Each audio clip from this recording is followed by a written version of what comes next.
ஆனதியும் பாண்டியும் சண்டை இல்லாமல் சந்தோஷமாக வாழ்ந்தால் நல்லா இருக்குன்னு நினைக்கிறவங்க நம்ம வீடியோவை லைக் பண்ணிவிட்டு நம்ம சேனலை சப்ஸ்கிரைப் பண்ணாதவங்க சப்ஸ்கிரைப் பண்ணிக்கோங்க. பாண்டியும் வானதியும் ஒரு மெடிக்கல் ஷாப் சேலுக்கு வந்ததுனால அதை பார்க்கலான்னு சொல்லி 2 பேரும் கிளம்பி போகிறாங்க. அப்போது நம்ம கண்ணன் ப்ரோ தான் கடையை பார்த்துக்கிறாரு. அண்ணே, போகும்போது நல்லா சந்தோஷமாக போகிறீங்க, வர்றப்போ எதுவும் சண்டை இல்லாமல் வானதி பாட்டு கிளம்பி விறுவிறுன்னு வந்துட போதுண்ணே, பார்த்து பத்திரமா போயிட்டு வாங்க அப்படிங்கிறாங்க. அதுக்கு வானதிக்கு கோவம் வந்துடுது. என்ன ப்ரோ நீங்கள் என்னை பற்றி என்ன நினச்சிட்டீங்க அப்படிங்கிறாங்க. டே அமைதியாக இருடா அப்படின்னு சொல்லிட்டு பாண்டி வானதி கூட்டிகிட்டு கிளம்பிடுறாங்க. அங்கே போய் கடையை பார்த்தாங்கன்னா கடையெல்லாம் கொஞ்சம் ரொம்ப சூப்பராகவே இருக்குது. அண்ணன் இது சேலுக்குன்னு சொல்லியிருந்தீங்க, எவ்வளோ வரும் என்ன ஏது அப்படின்லாம் கேட்குறப்போ அந்த கடையோட அமௌண்ட் அதிகமாக தெரியுது, 10 லட்ச ரூபா வருமா அப்படின்னு சொல்கிறாங்க.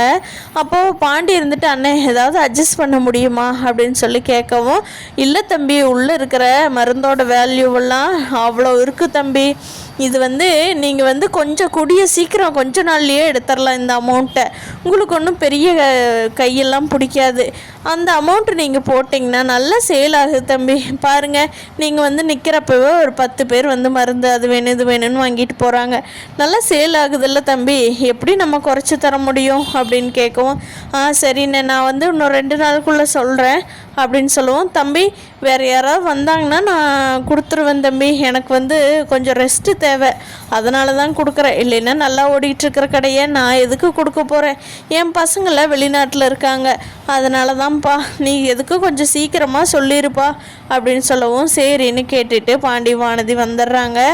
வர வானதி கேட்குறாங்க, டே பாண்டி 10 லட்ச ரூபா சொல்கிறாங்கடா, எப்பட்றா அந்த அவ்வளோ அமௌண்ட்டு ரெடி பண்ண முடியும், நீ தானடா சொன்ன பழைய கடைன்னா கொஞ்சம் அமௌண்ட் கம்மியாக இருக்கும், புதுசாக நம்ம வைக்கிறதுனா இன்னும் கொஞ்சம் செலவு அதிகமாகுன்னு, அப்போ புதுக்கடை வச்சு 20 லட்ச ரூபா வருமாடா பாண்டி அப்படிங்கிறாங்க. ஏய், மெடிக்கல் ஷாப் வச்சு பார்க்க போகிறது நீ என்கிட்ட எஸ்டிமேட் கேட்டுட்ருக்குற அப்படின்னு பாண்டி சொல்கிறாங்க. அதுக்கு வானதி, இல்லைடா, இத்தனை மருந்து வாங்கி வைக்கணுங்கிறதே எனக்கு தெரியாதுடா, நான் ஏதோ கொஞ்சம் மட்டும் வச்சுக்கலாம் அப்படின்னு யோசித்தேன், ஆனால் அவ்வளோ சேல் ஆகிற இடத்துல அவ்வளோ மருந்து வச்சாதான்டா கரெக்டாகவும் இருக்கும், இப்போ என்னடா பண்ணுறது, 10 லட்சம் வேணும்னா எங்கள் அப்பாகிட்ட சுத்தமாக காசு இருக்காது, கல்யாணத்துக்காக கொஞ்சம் வேணால் வச்சுருப்பாரு ஒரு 2-3 லட்சம், மீதி ஒரு 2 லட்சம் பத்தலைன்னா கூட யார்கிட்டாவது கடன் வாங்கியாவது போடலாம், 10 லட்சத்துக்கு பக்கமாக பரட்டணும்னா ஐயோ சாமி, எனக்கு என்னமோ அந்த மெடிக்கல் ஷாப்பு நமக்கு வில முடியும்னு தெரியலடா அப்படின்னு சொல்கிறாங்க. அதுக்கு பாண்டி இருந்துட்டு, வெயிட் பண்ணுவானது, நம்ம எல்லா பக்கமும் இன்னும் விசாரித்து பார்க்கலாம், வேறு எங்காவது இருக்கா என்னென்னு பார்ப்போம், வேறு ஏதாவது நார்மல் கடை காலியாக இருந்தால் கூட அதையும் பார்த்துட்டு போவோம் வானதி அப்படிங்கிறாங்க. இல்லைடா, எனக்கு நம்பிக்கையே இல்லை அப்படின்னு சொல்லி வானதி சொல்கிறாங்க. இங்கே பார்த்தா சோழனும் நிலாவும், நிலா வேலையெல்லாம் முடிச்சுட்டு மதியானம் வீட்டுக்கு போகலாமா சோழன் அப்படின்னு சொல்லி சோழனுக்கு ஃபோன் பண்ணுறாங்க. சோழன், ஹே நிலா, நான் அதுக்கு தானடி தங்கம் ரெடியாக இருந்தேன், ஆமாம் உனக்கு வேலை முடிஞ்சதா கன்ஃபார்மா, அப்புறம் நான் வந்ததுக்கப்புறம் என்ன சோழன் நீங்கள் இப்படி இருக்கீங்க, அல்பையாக இருக்கீங்க, அப்படி இப்படின்லாம் பேசக்கூடாது அப்படின்னு சொல்லுவோம்.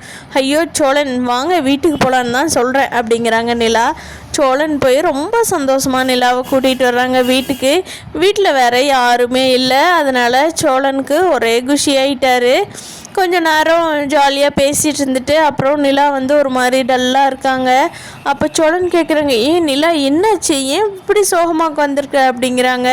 இல்லை சோழன், எங்கள் அப்பா ரிசப்ஷன் வைக்கலான்னு சொன்னார் இல்லையா, ஆமாம் நீ தான் வேண்டான்னு சொல்லிட்டு இருக்கிறியே, ஏன் நிலா வேண்டாங்கிற, நான் காலையிலேயே அங்கே பேசலான்னு நினச்சேன், சரி நீ வேலை கிளம்பணுமேன்ட்டு டீட்டெயிலாக கேட்கல அப்படிங்கிறாங்க.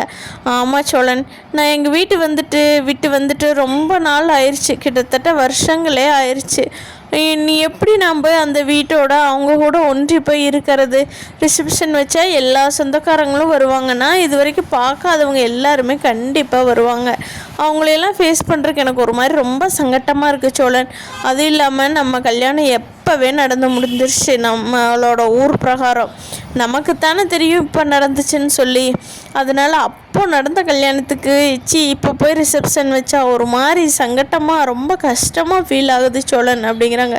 ஹே நிலா வெயிட் பண்ணு, ஒன்றும் பிரச்சனை இல்லை, நம்ம வைக்கணுங்கிறதே இல்லை, வேண்டான்னு சொல்லிடலாம் உங்கள் அப்பாட்ட, சரியா அப்படிங்கிறாங்க. அப்புறம் நிலா இருந்துக்கிட்டு மறுபடியும் தேம்பி அழுகிறாங்க. சோழன், என்ன நிலா திருப்பியும்? அது மட்டும் இல்லை சோழன், எனக்கு என்னமோ ரொம்ப லோன்லியாக இருக்கிற மாதிரியே ஃபீல் ஆகுது அப்படிங்கிறாங்க. ஏன் நிலா, நான் இருக்கேன்ல, நீ எதுக்கு லோன்லியாக ஃபீல் பண்ணுற அப்படின்னு சொல்லி நிலாவோட கையை இறுக பிடிச்சிக்கிறாரு சோழன். அப்போது நிலா வந்து, தேங்க்ஸ் சோழன், நீங்கள் இருக்கிறீங்கன்னு சொன்னது உங்களுக்கு வேணால் ஒரு வார்த்தையாக தெரியல, எனக்கு அது எவ்வளோ பெரிய மன ஆறுதல் தெரியுமா சோழன், கண்டிப்பாக தேவைப்படுது எனக்கு அப்படின்னு சொல்லி சோழனோட தோல்லையே சாஞ்சு அப்படியே தூங்கிடுறாங்க நிலா. சாயந்தரமா எல்லாரும் வீட்டுக்கு வந்ததுக்கப்புறம் எல்லாரும் வீட்டில் இருக்காங்க. அப்போ சோழன் கேட்குறாரு பாண்டிக்கிட்ட, டே பாண்டி, என்னாச்சுடா, அந்த மெடிக்கல் ஷாப் போய் பார்த்தியா, ஏதாவது ஐடியாக்கு இது கிடைச்சதாடா அப்படிங்கிறாங்க. போய் பார்த்தேன்டா, ஆனால் வந்து நான் வானதியும் கூட்டிகிட்டு போனேன். ஐயோ, அவ்வளோதுக்குடா கூட்டிகிட்டு போனேன், அவள் இருக்கிறதையும் சேர்த்து கெடுத்து விட்டுருவாளே அப்படிங்கிறாங்க. டே அதெல்லாம் ஒன்றும் இல்லைடா, நான் வானதி கூட்டிகிட்டு போனேன்டா அப்படின்னு சொல்லவும், சரி சொல்லு, ஐயன் அம்மாவும் சேர்ந்து போய் மெடிக்கல் ஷாப் பார்த்துருந்துருக்கீங்க, எப்படி இருக்குது, ஓகேவா பார்க்குற மேடம்க்கு அப்படின்னு சொல்லி சோழன் கேட்குறாங்க. அதுக்கு பாண்டி இருந்துட்டு, அவளுக்கெல்லாம் கடையெல்லாம் ரொம்ப பிடிச்ச தாண்டா இருக்குது, ஆனால் அமௌண்ட் சொல்கிறது பார்த்தா தான் ரொம்ப அதிகமாக சொல்கிறாங்கடா. சோழன் இருந்துட்டு, உனக்கு இப்போ கடையெல்லாம் ஓகே, அமௌண்ட்டு தானே பிரச்சனை அப்படிங்கிறாங்க. ஆமாண்டா, பார்க்கலாம் என்ன பண்ணுறதுன்னு அப்படின்னு சொல்லி பாண்டி சொல்லவும் நிலா கேட்குறாங்க.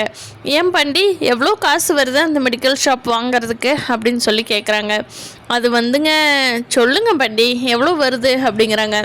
அது வந்துங்க, நம்ம ஒரு 10 லட்ச ரூபா கொடுக்குற மாதிரி இருக்குங்க, ஆனால் அது சீக்கிரமாக நீங்கள் எடுத்துடலாம் அப்படின்னு சொல்லி அந்த கடைக்காரர் சொல்கிறாரு.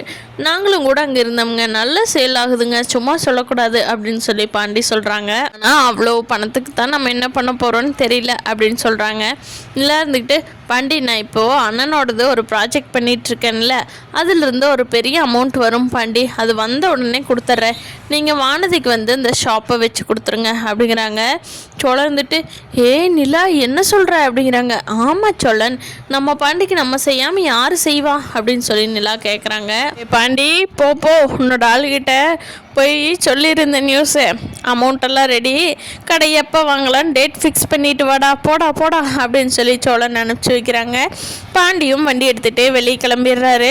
போய் வானதியை வேகமாக ஃபோன் பண்ணி வர சொல்லிவிட்டு, வானதி இங்கே வா, எங்கள் அண்ணி அமௌண்ட் கொடுக்குறோன்ட்டாங்க, கடையை இன்றைக்கே போய் கன்ஃபார்ம் பண்ணிவிட்டு அட்வான்ஸ் கொடுத்துட்டு வந்துடலாம் அப்படின்னு சொல்லி கூப்பிடவும், என்னடா உங்கள் அண்ணியா, அவங்க எதுக்குடா கொடுக்குறாங்க, உன்னால் ரெடி பண்ண முடியாதா அப்படிங்கிறாங்க.